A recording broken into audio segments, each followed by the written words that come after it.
हाकिम सिंह मुर्दाबाद, मुर्दाबाद मुर्दाबाद। हाकिम सिंह को फांसी दो, फांसी दो, फांसी दो। जो हम लोगों के सपनों का गला घोटा, उसका गला घोटा। मेरा मेघा शाह है, मैं पिथौरागढ़ से बिलोंग करती हूँ और मैं यहाँ एक रूम लेके रेंट लेके रहती हूँ सर। 2024 से मैं तैयारी में आई हूँ। मेरा पटवारी का पहला पेपर था और सर मैं चाहती हूँ कि मेरा पहला पेपर देके मैं जैसे सेंटर से बाहर आती हूँ तो पेपर लीक हुआ मिलता है और घर से मम्मी पापा का फोन आ रहा है कि तुम्हारा पेपर कैसा गया। तो मैं उनको क्या बोलूँ कि पेपर लीक हो गया है। उनके इतने अरमान है, मुझे 6-7 हज़ार रुपये में यहाँ से रख रखा है कि मुझे यहाँ पे पढ़ाई के लिए उन्होंने भेज रखा है। इतने अरमानों से उन्होंने मुझे यहाँ भेज रखा है और मैं सुनती हूँ कि यहाँ पे आके पेपर लीक हो जाए बार बार। मेरा पुष्कर सिंह धामी से उनसे कहना, हमारे माननीय मुख्यमंत्री जी से कहना है कि हम बच्चों के साथ खिलवाड़ क्यों किया जा रहा है। सर ये मेरा पहला पेपर था, मुझे बहुत बुरा लग रहा है। इससे पहले मैं 1-2 पेपर दे चुकी हूँ और अभी जस्ट ग्रेजुएशन होके मैं इधर आई हूँ और मुझे अरमानों से मेरे मम्मी पापा ने मुझे यहाँ भेज रखा था कि अच्छे इंस्टीट्यूट में पढ़ाई करेगी, लाइब्रेरी जाएगी और पढ़ेगी। बट क्या होता है कि मैं जैसे पेपर देके बाहर आती हूँ पेपर लीक हो जाता है सर। और मेघा शाह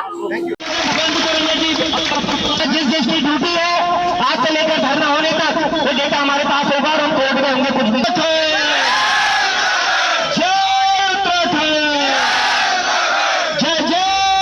मैं पेपर लीक, सबसे पहले तो मैं अपनी मेहनत बताता हूँ सर। मैं पिछले 4 साल से तैयारी कर रहा हूँ। मैं जब पहला मैंने पटवारी पेपर दिया था 2023 में, मैं तब भी मैं सही से तैयारी कर रहा था। वो पेपर लीक हुआ। उसके बाद फिर ये कुछ समय बाद वहाँ देहरादून में एक आंदोलन हुआ। उस आंदोलन में जब हमने खून बहाया, उस आंदोलन खून बहाने के बाद एक नकल विरोधी कानून आता है। वो नकल विरोधी कानून भी हमारा ही वो है, हमारे यानी शरीर से निकला हुआ लहू का परिणाम है। तो सरकार उसको अपने उसमें गिनाती है, उसको छोड़ दो। फिर मैं सीधे 21 तारीख पर आता हूँ। मैं पिछले 3 साल से लाइब्रेरी के अंदर बैठ के तैयारी कर रहा हूँ। मैं पेपर देके आया, पेपर अच्छा था, मैं ये नहीं कह रहा हूँ अच्छा नहीं था, पेपर अच्छा था मेरा। इस बार भी 70 से ऊपर मेरे नंबर बन रहे हैं। तो जैसे ही मैं रूम में पहुंचता हूँ 1:30 बजे समथिंग, मुझे एक मैसेज मिलता है कि पेपर लीक हो गया करके। हम इससे बड़े हताश हुए कि भाई हम 4 साल से तैयारी कर रहे हैं। मेरी एज 28 साल पूरी हो चुकी है। तो मेरी एज 28 पूरी हो चुकी है, मुझे भी अंदर से वो लगता है कि यार मैं क्या करूंगा। हर बार यही है कि मेरा पेपर लीक हो जाता है। वहाँ पेपर लीक हुआ, उसके बाद बॉबी भाई ने अपने उसमें पेज में डाला था कि पेपर लीक हुआ। उसके बाद उसको तुरंत उठा दिया गया पुलिस द्वारा। ये नहीं किया गया पुलिस ने कि भाई पेपर लीक हुआ तो इसकी जांच करें करके, ये नहीं हुआ। उनने उस चीज को दबाने के लिए उस व्यक्ति को सीधे उठा दिया वहां से कि भाई यह मामला दब जाए करके। अब उसके बाद पुलिस एक क्वेश्चन करती है कि भाई ये बॉबी भाई के पास पहले क्यों पहुंचा, हमारे पास क्यों नहीं दिया। अगर वो महिला, वो जो पेपर लीक हुआ बॉबी भाई के पास नहीं आता पहले, तो महिला के पास वो सीधे पुलिस को देती, पुलिस उस इनपुट को वहीं पर दबा देती। अब आप लोग क्या मांग कर रहे हैं? हम ये मांग कर रहे हैं, पहली बात तो यह है कि हम तो री एग्जाम चाहेंगे, क्योंकि आयोग के अध्यक्ष मर्तुलिया जी कहते हैं कि भाई 3 पन्ने लीक हुए। 3 पन्ने का मतलब है 15 क्वेश्चन लीक हुए। मैं आरओ में हुआ था बाहर में 0.25 से हुआ। इसी बार लोअर पीसीएस 9 क्वेश्चन आयोग ने डिलीट मारे थे। मेरे 101.03 नंबर बन गए और कटअप गई 101.05 कटअप गई। हमसे पूछो ना दर्द क्या होता है करके, हमें पता है दर्द क्या होता है करके। कमल सिंह है।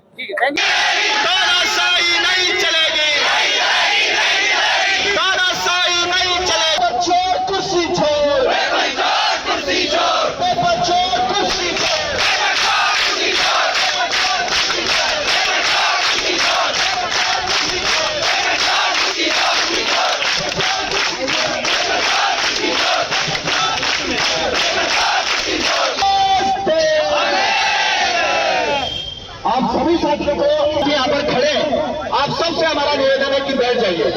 आंदोलन यहाँ से शुरू किया था और उसके बाद चंपावत में हजारों की संख्या में युवा सड़कों पर उतरे। जब हाकिम सिंह को पकड़ा गया, ठीक है, पहली रात को जब हाकिम सिंह को पकड़ा गया तो हमने सोचा चलो ठीक है, एसटीएफ ने जांच की होगी, पकड़ लिया।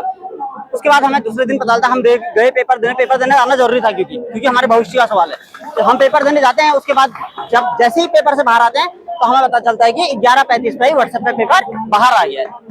उसके बाद भी सरकार ये मानने को तैयार नहीं है कि पेपर लीक है। अरे अगर इसको पेपर लीक नहीं कहते तो किसको कहते हैं? मुझे दूसरी बात ये कहनी है, इन लोगों को मांगे मानने में क्या दिक्कत है? अगर सरकार इतनी निष्पक्ष है, इतनी साफ है, इतने ये सफेद पोस्ट लोग साफ हैं, इनमें काले धब्बे नहीं है, तो ये लोग सीबीआई जांच क्यों नहीं करवाते हैं? सीबीआई जांच होनी चाहिए और ये री एग्जाम होना चाहिए। और अगर इनको भरोसा नहीं है, ये सोच रहे हैं अगर हम अभ्यर्थी नहीं है, तुम जाके मेरा रोल नंबर ले जाओ और नंबर मिलाओ, हमें कोई दिक्कत नहीं है। मेरा नाम विनोद कांडपाल है, मैं रानीखेत से आया हूँ यहाँ पे। मुझे आज एक ज्ञापन प्राप्त हुआ है और ये हमारे जो माननीय गृह मंत्री जी है उनको संबोधित है। तो ये ज्ञापन हम आज ही भिजवा देंगे। और इसमें कुछ इनकी मांगे हैं बेरोजगार संघ की। तो अब चूंकि मामला ज्ञापन का है और उच्च स्तर का है तो नए स्तर से जाकर के भिजवा दिया जाएगा। ठीक है।